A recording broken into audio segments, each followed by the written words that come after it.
Este programa llega a ustedes gracias a Pisco Armada. Un pisco de uva quebranta de 44% de volumen y 5 años de guarda. Un verdadero deleite para el paladar más exigente. Cómprelo en bodegarras.com y recuerde, tomar bebidas alcohólicas en exceso es dañino. Coldwell Banker Realty Bienes Raíces. Para invertir o vender bienes raíces en Miami, Florida, Coldwell Banker. Coldwell Banker, la número 1 hace 23 años en Estados Unidos y la número 1 en Florida, con más de 12 billones en ventas. Comuníquese con Jimena Prele al WhatsApp 001-305-904-0631. Coldwell Banker Realty, Bienes Raíces. Delop.pe. Somos especialistas en transporte de carga regular. Transporte de concentrados de mineral. También transportamos material y residuos peligrosos. Y diseño y construcción en todo el Perú.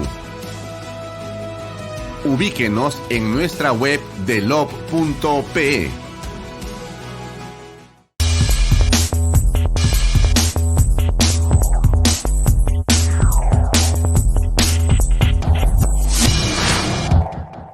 Este programa viene gracias a la multiplataforma Rumbo Minero American Mining.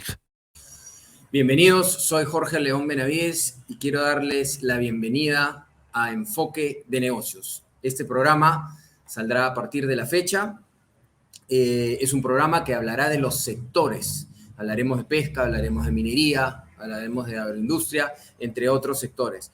Contaremos, por supuesto, con un invitado, la entrevista principal, que en este caso va a ser la señora Cayetana Aljovín, presidenta de la Sociedad Nacional de Pesquería. Vamos a hablar de pesca en este programa, pero también quiero mencionarles que vamos a tener con nosotros a bloques de destacados ejecutivos en diversas materias que ya vamos a ir conociendo en este programa, que lo que busca es justamente hablar de la problemática de los sectores de nuestro país y cómo van las cosas y cuál es la solución a los problemas que venimos teniendo en estos tiempos tan turbulentos y tan complicados.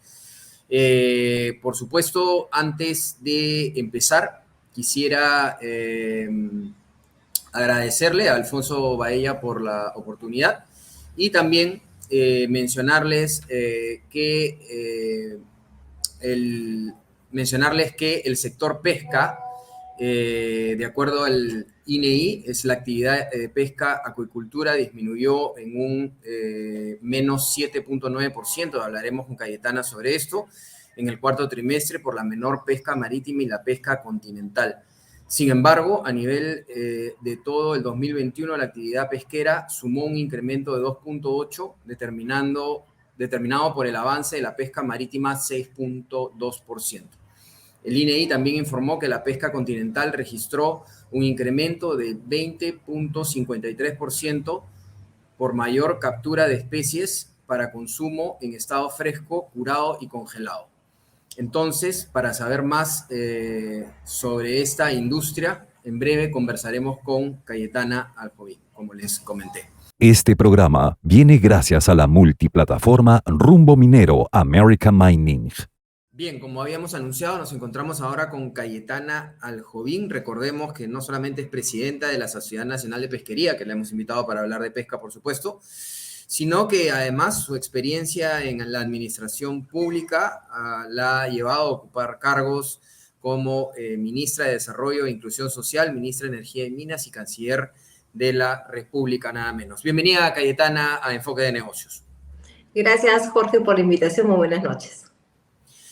Cayetana, queríamos hablar un poco del sector minero. Cada programa hablamos de un sector distinto y qué mejor que tenerte a ti para que nos puedas ayudar a entender algunas cosas. ¿Cuánto ha movido? O sea, muchas veces se habla del sector minero, ¿no?, que mueve mucho, pero la pesca mueve también mucho, es muy importante para la economía peruana. ¿Cuánto ha movido la industria pesquera en el 2021 y qué rubros o actividades han sido los que más han destacado en esta actividad? Cuéntanos un poco, Cayetana. Bueno, el año pasado fue un buen año, nos acompañó el clima. Siempre decimos que el sector pesquero tiene dos variables que no controlamos. Una es el clima y otra es justamente los temas políticos. Pero el clima nos acompañó y por tanto, ¿no es cierto?, la biomasa ha estado muy saludable. Tenemos una biomasa de anchoveta que bordea los 10 millones de toneladas. Es casi los mismos niveles que existían en el Perú en los años 60. Y por tanto, las cuotas que fueron asignadas fueron unas cuotas medianamente buenas, ¿no? Pudieron ser mucho mejores y justamente conversamos tanto con el Ministerio de Producción como con el IMARPE porque creíamos que las cuotas pudieron haber sido mucho mayores. Pero ello lo que hizo fue que al final pudiéramos completar, ¿no es cierto?, el íntegro de la cuota asignada y por tanto las exportaciones de harina de aceite de pescado han sido bastante importantes el año pasado. Han habido exportaciones por más de 2.300 millones de dólares y el sector pesquero en general ha realizado exportaciones por más de 3.200 millones. Entonces ha sido un año en el cual el sector pesquero ha contribuido justamente a la reactivación económica en circunstancias que han sido bastante complicadas por el tema de la pandemia, ¿no? Siempre decimos que el Perú es un país bendecido, ¿no? Porque tiene la minería que tú mencionaste, pero también la pesca. Recordemos que el Perú tiene uno de los 5 mares más productivos del mundo y tiene una especie que es muy valorada, que es la anchoveta, que como te decía, tiene niveles de biomasa muy saludables, con los mismos niveles que existían en la década de los 60, ¿no? Cuando justamente hubo el boom de la pesquería en el Perú. Y eso no es casualidad, eso es debido a un manejo precautorio y a un manejo de acorde a la sostenibilidad del recurso. Nos hablabas también de la evolución de la acuicultura, ¿no? La acuicultura del Perú también tiene ventajas para ser una potencia acuícola como lo es Chile en el sur y Ecuador en el norte, porque se puede hacer acuicultura en el mar, pero también tenemos las cochas en la sierra y los ríos en la selva, donde se puede hacer acuicultura de paiche, de gamitana, de paco. Lo que pasa con el sector acuícola es que lamentablemente no ha tenido políticas públicas que hayan favorecido el crecimiento de ese sector. Recién el año pasado, en diciembre, se restituyó los beneficios que la acuicultura había perdido, porque cuando se deroga la ley de agroexportación, los congresistas se olvidaron que en esa ley también había beneficios a la acuicultura, que ni siquiera discutieron. Entonces ha sido un sector que el año pasado se quedó sin un régimen laboral, tributario adecuado, que recién se ha restituido a raíz de este decreto legislativo que ha sido publicado recién en diciembre último. Esperemos que con ese nuevo marco la acuicultura pueda desarrollarse. Tenemos todas las potencialidades para poder ser justamente un país acuícola. Lo que faltaba era un marco regulatorio que así lo permitiera. Ahora, cuéntanos, para el 2022, ¿qué tamaño de inversiones podríamos tener? ¿Qué tamaño de mercado? ¿Cómo ves las cosas?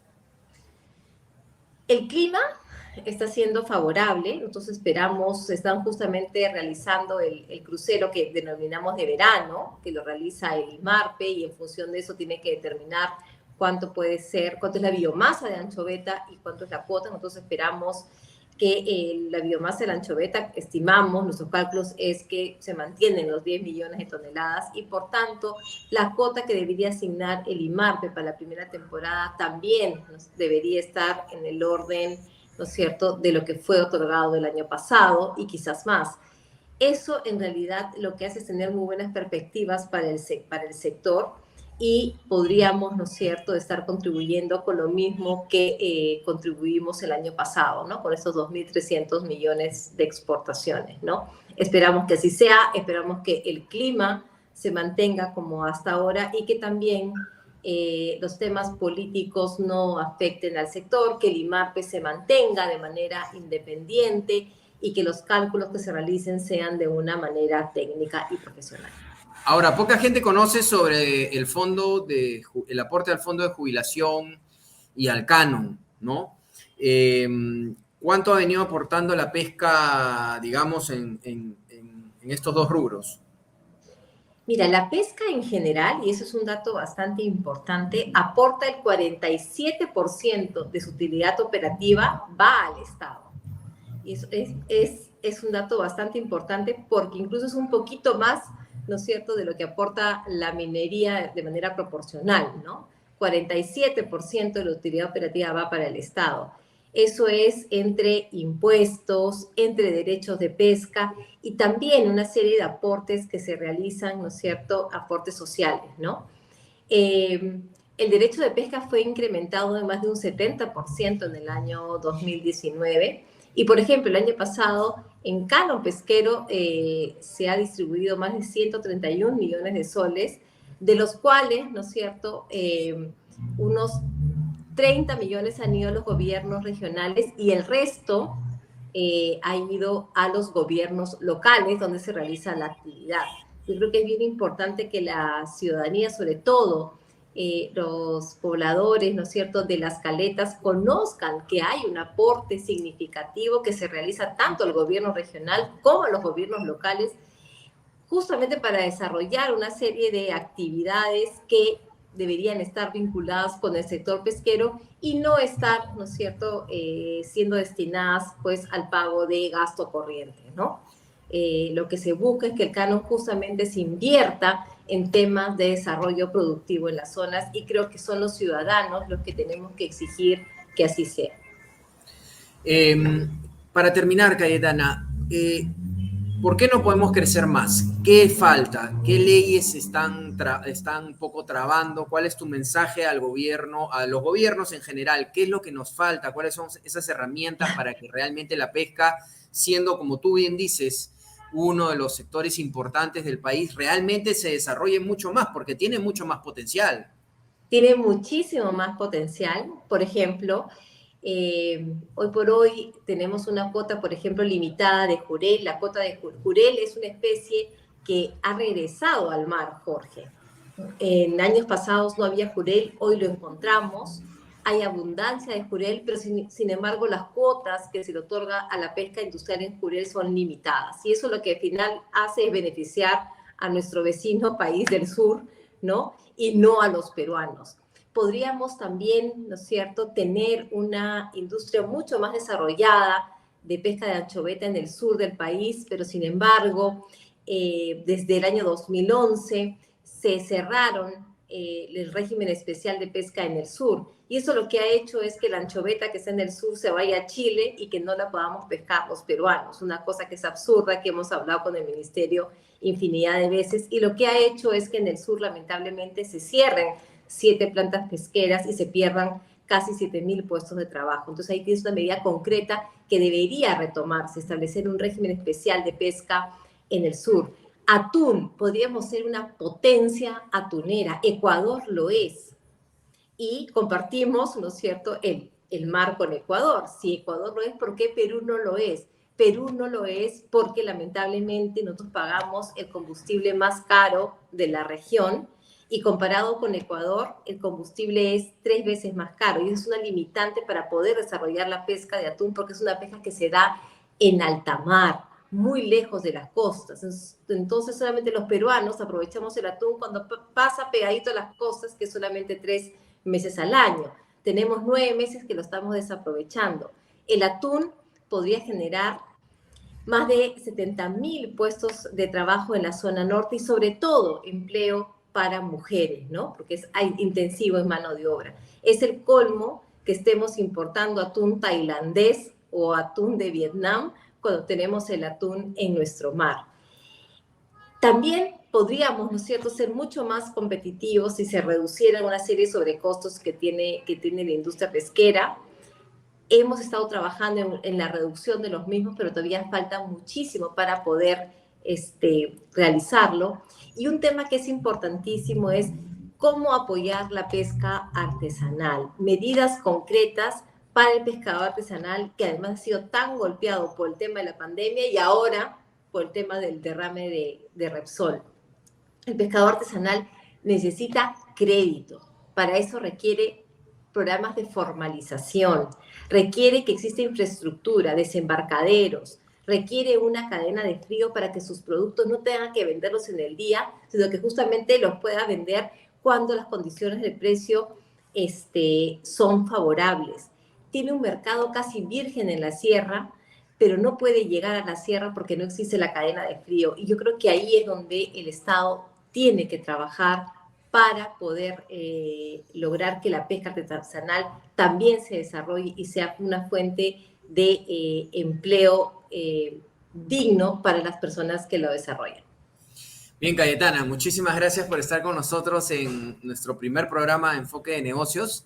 Realmente nos hemos quedado sorprendidos por el potencial del sector, pero sobre todo siempre la idea de Enfoque de Negocios es que nos escuche el gobierno, porque el gobierno tiene que poner de su parte para que las industrias y los sectores puedan salir adelante. Muchas gracias por estar en Enfoque de Negocios. Sobre todo que existan funcionarios probos, que sean técnicos y que exista, ¿no es cierto?, un clima de estabilidad y predictibilidad, ¿no? Gracias, Cayetana. Hasta otra oportunidad. Muchas gracias. Y antes de pasar a nuestro bloque de comentaristas, les comento que del 27 al 29 de abril, en el Centro de Exposiciones Jockey, se realizará Expomina Perú. Para conocer más, vamos a un video informativo de Expomina. Adelante. En el año 2022, el anuncio del inicio de la construcción de 7 proyectos mineros marcará la pauta para el crecimiento económico del país. Así, Expomina Perú avanza impulsando las transacciones comerciales de la gran industria minera y sus proveedores. Participa con nosotros en la Gran Feria Minera de Lima, que abrirá sus puertas del 27 al 29 de abril y será presidida por Víctor Gómez, de compañía minera Antamina. No dejes pasar la oportunidad de presentar tus productos y servicios al sector más importante de la reactivación económica. Presentaremos la Conferencia Internacional de Minería y el Congreso Latinoamericano de Compradores Mineros. Separa tu stand en Expomina Perú y haz negocios con el sector minero. Bien, si usted quiere ser proveedor del sector minero o es proveedor del sector minero, debe tomar ya un stand. Faltan un par de meses y realmente va a poder hacer negocios con el sector económicamente hablando más importante del país. Ahora, permítanme presentarles a nuestro primer comentarista. Él es Arnaldo Gotuso, director de Curac KSR Global, quien es una headhunter muy importante, quien nos hablará sobre un tema de reclutamiento. Bienvenido, Arnaldo. Hola, Jorge. ¿Qué tal? ¿Cómo estás? Primero, agradecerte por la invitación y agradecer también a Alfonso. En este primer programa, lanzando el programa al público, vamos a hablar sobre las etapas claves dentro de un proceso de reclutamiento para hacer el proceso de reclutamiento eficiente, ¿no? Tenemos que tener claro que un proceso de reclutamiento eficiente, dónde empieza, dónde termina el proceso de reclutamiento y tener eso en la mente siempre. Lo primero es, para empezar un proceso, es tener claro qué busca una organización y por qué está en esa búsqueda, ¿no? No es solo centrarnos en el perfil de la posición y luego salir a buscarlo, sino también dimensionar e identificar por qué llegamos a esa búsqueda. O sea, lo primero es el pasado. ¿Por qué se está dando? Si es un cambio, qué problemas hubieron en el pasado con la persona que ocupaba el cargo, o qué gaps llevaron a buscar una nueva persona. Si es una apertura de una nueva unidad de negocio, qué objetivos hay detrás de esa contratación para corto, mediano y largo plazo, por qué se abre esa necesidad. Y luego de eso ir a identificar qué ofrezco como organización. Las organizaciones hoy día, de manera muy efectiva, están identificando que para conseguir talento hay que también tener claro qué le podemos ofrecer a esas personas como compañía.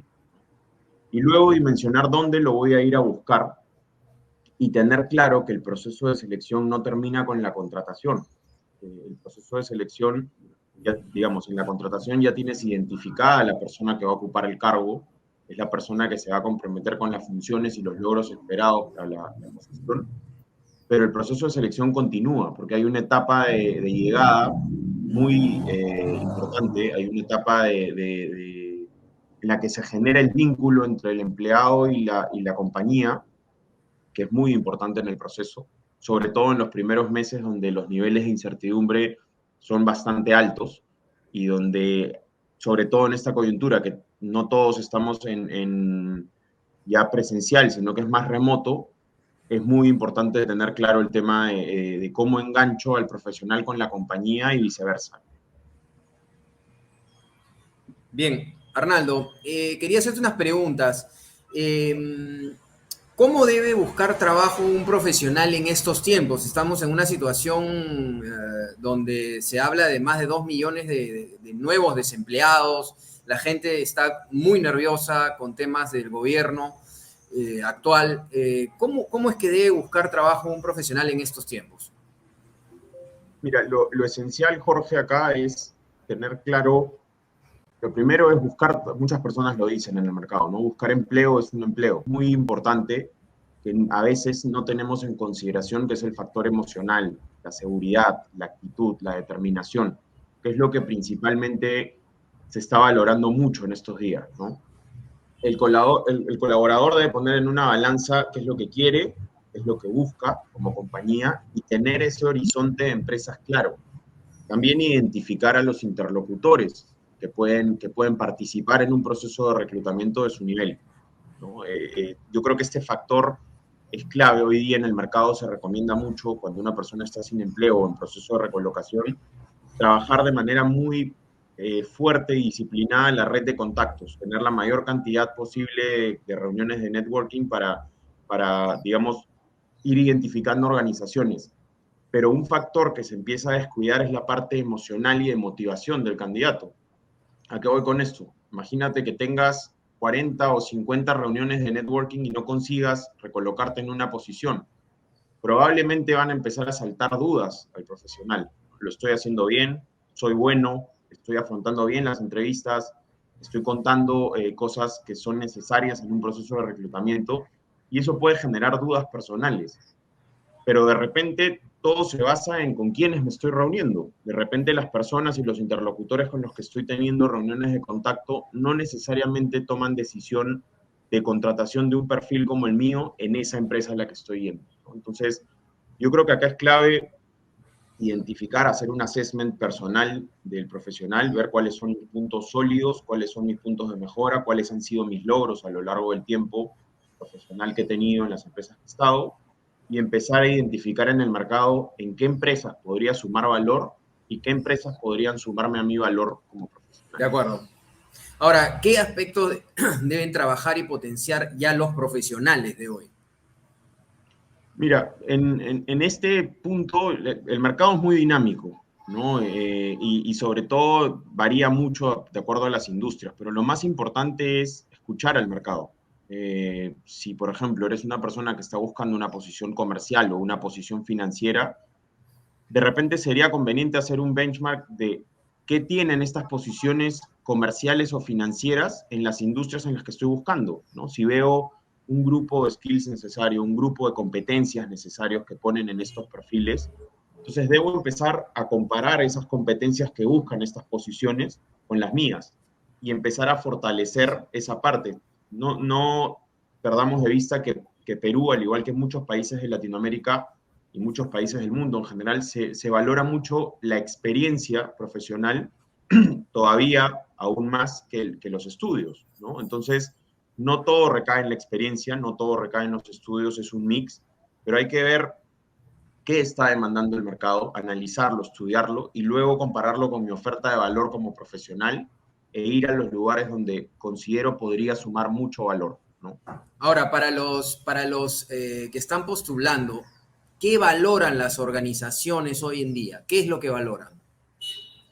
Yo creo que al margen de los aspectos técnicos, ya de los conocimientos técnicos, yo creo que la actitud es muy importante, la autonomía, la independencia en estos momentos es muy importante, el compromiso es clave en estos momentos. Hemos visto que por los niveles de incertidumbre que hay en las compañías, hay muchos movimientos. El mercado se ha seguido moviendo en este último año y medio, y principalmente lo que buscan las empresas hoy día es compromiso y eficiencia.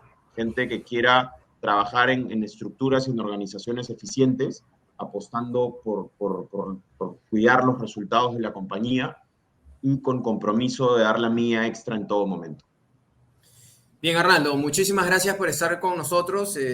Arnaldo va a ser uno de nuestros panelistas de todos los programas. Él es gerente general de Curac y nos va a ir dando sus opiniones. Es un especialista en todo lo que es headhunting. Así que muchísimas gracias, Arnaldo, por estar con nosotros en Enfoque de Negocios. A usted, Jorge, gracias. Bien, ahora vamos a pasar a presentar a Guillermo León Benavides. Él es especialista en gestión estratégica. Guillermo, bienvenido. Gracias, Jorge. Antes de nada, quiero agradecer muy especialmente la oportunidad de poder comentar y deliberar sobre temas relacionados a la estrategia. En este primer programa les comentaré acerca de lo que es los orígenes de la estrategia. Como sabes, tengo varios años desarrollando este tema y para mí es un placer y un privilegio poder compartir con todos los amigos algunos puntos de interés y actualidad del mundo estratégico.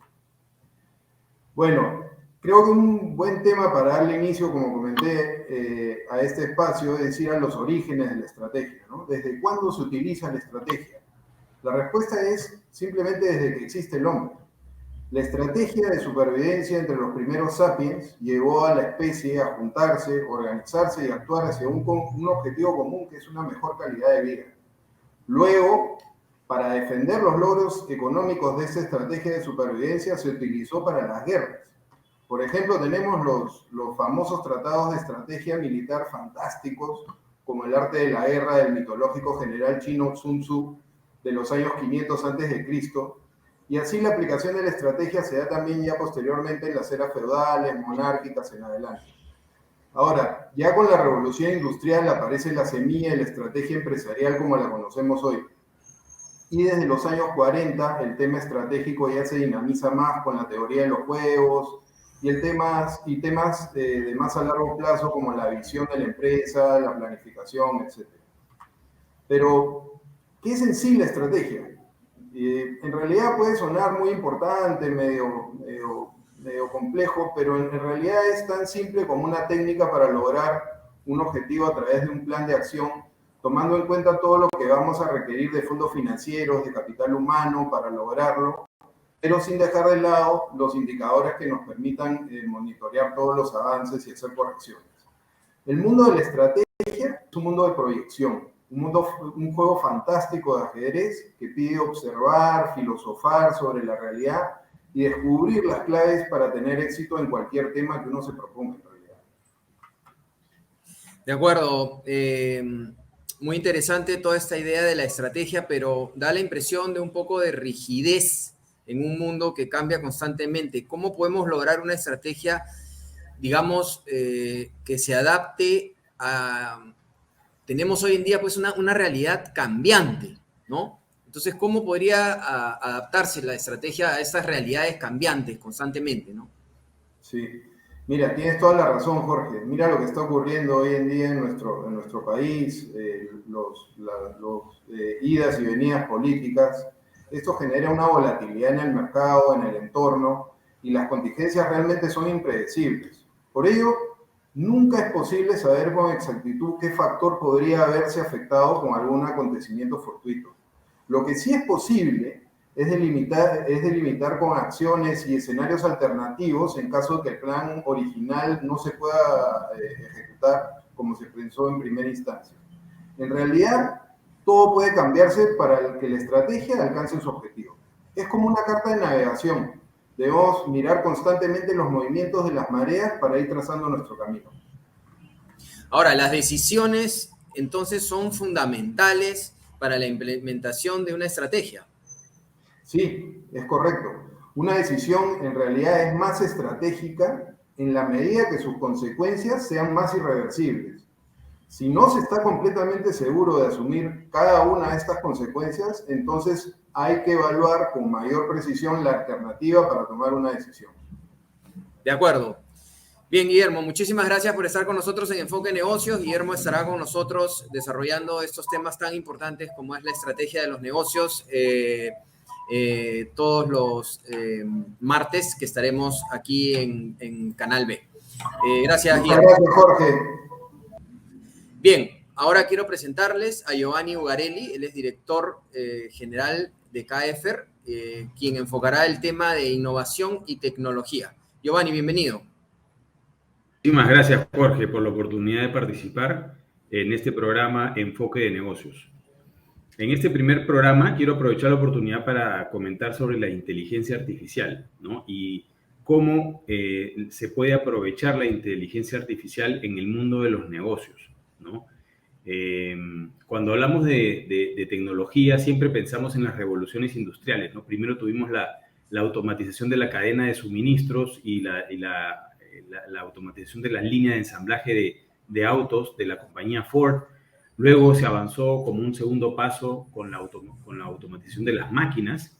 Y ahora pues tenemos el tema de esta tercera generación, esta tercera revolución con el uso de la inteligencia artificial, ¿no? Muchas personas, cuando escuchan hablar de inteligencia artificial, piensan que es una realidad que todavía está muy lejana. Otras personas piensan que es algo de ciencia ficción, que solamente sale en las películas y que no se puede aplicar en el mundo empresarial. Sin embargo, la realidad realmente nos demuestra que la inteligencia artificial ya está siendo utilizada de manera muy potente en diversos ámbitos, no solamente de la vida cotidiana, sino también en los negocios y a nivel gobierno, ¿no? De tal manera que se pueda sacar provecho a la tecnología para hacer más eficientes las tareas y los procesos de negocios que las personas hoy en día ejecutan, ¿no? Sin el uso de la tecnología, ¿no? De hecho, hay un tema fundamental acá que no se trata, la inteligencia artificial no se trata de reemplazar personas, ¿no? Por tecnología o por robots. Se trata de combinar la tecnología con las habilidades humanas para evolucionar de una manera más eficiente en los diversos campos de aplicación y así generar más valor en los negocios. Ahora, Giovanni, cuéntanos, ¿cómo se pueden beneficiar las empresas de la inteligencia artificial? Gracias por la pregunta, Jorge. En realidad hay muchos campos de aplicación, ¿ya? Pero para poder beneficiarse, como es un tema que es bastante nuevo todavía, mi recomendación con los ejecutivos, las gerencias generales o los directorios incluso de las empresas, mi recomendación es que primero aprendan qué están haciendo otras empresas con la inteligencia artificial, que vean todos los campos de aplicación, que conversen con sus gerentes de innovación y de tecnología y se capaciten para que realmente entiendan cuál es el potencial de esto, ¿ok? Les aconsejo que no es algo que deben delegar de manera total, ¿no? Tienen que aprender. Hay aplicaciones que mejoran dramáticamente la seguridad en las operaciones, la productividad, la eficiencia y por lo tanto generan mayor valor en sus negocios. Eso te iba a preguntar, ¿qué tipo de aplicaciones están dando hoy en día? Mira, un ejemplo claro es, por ejemplo, en el campo de la seguridad, pero en el sector minero, ¿no? Las mineras hoy en día, es una industria que se preocupa muchísimo por la seguridad de sus operaciones y de su gente y por hacer sostenible con las comunidades las operaciones en las que se desenvuelven, ¿no? Apuestan mucho por seguridad. Entonces, ¿qué están haciendo? Están implementando cámaras de visión artificial que tienen algoritmos de inteligencia artificial que permiten predecir accidentes de tránsito.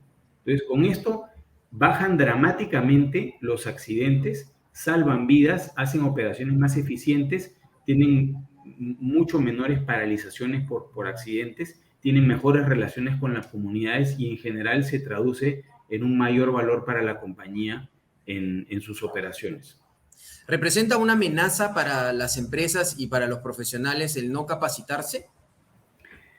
Esa es una muy buena pregunta. Muchas veces como lo decíamos al inicio, cuando se habla de inteligencia artificial, mucha gente se imagina que va a ser reemplazada por robots. Y esto es totalmente falso. En realidad, lo que persigue la inteligencia artificial y su aplicación en el mundo de los negocios es potenciar, ¿no? Es combinar la eficiencia, la rapidez, de la velocidad de las computadoras con la habilidad humana, ¿no? Esa sensibilidad humana que tenemos las personas para tomar decisiones y esa combinación realmente genera un tremendo potencial en su aplicación en los negocios. Lo que sí recomiendo es que los profesionales se tienen que capacitar, ¿no? Se tienen que capacitar justamente para poder aprovechar las tecnologías de inteligencia artificial para poder agregar mayor valor en sus trabajos, en sus negocios y en general en la sociedad. ¿no? El que no se capacita en temas de tecnología, de inteligencia artificial, sí tiene un riesgo de quedar mediamente obsoleto en el mercado. Bien, muchas gracias Giovanni por compartir tus conocimientos en este tema con nosotros. Giovanni también nos acompañará como uno de nuestros panelistas. Tendremos 3 panelistas en este tema que es tan apasionante y tan importante como es la innovación y la tecnología. Gracias Giovanni. Gracias a ti Jorge.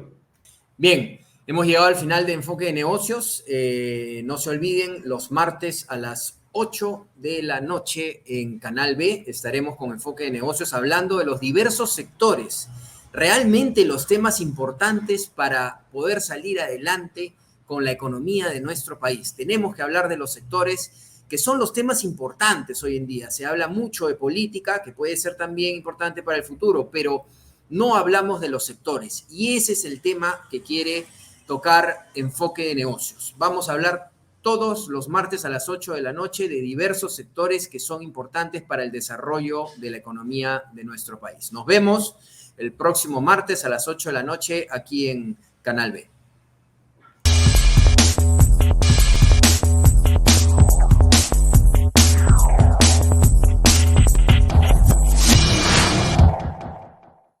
Este programa llega a ustedes gracias a Pisco Armada. Un pisco de uva quebranta de 44% de volumen y 5 años de guarda. Un verdadero deleite para el paladar más exigente. Cómprelo en bodegarras.com y recuerde, tomar bebidas alcohólicas en exceso es dañino. Coldwell Banker Realty Bienes Raíces. Para invertir o vender bienes raíces en Miami, Florida, Coldwell Banker.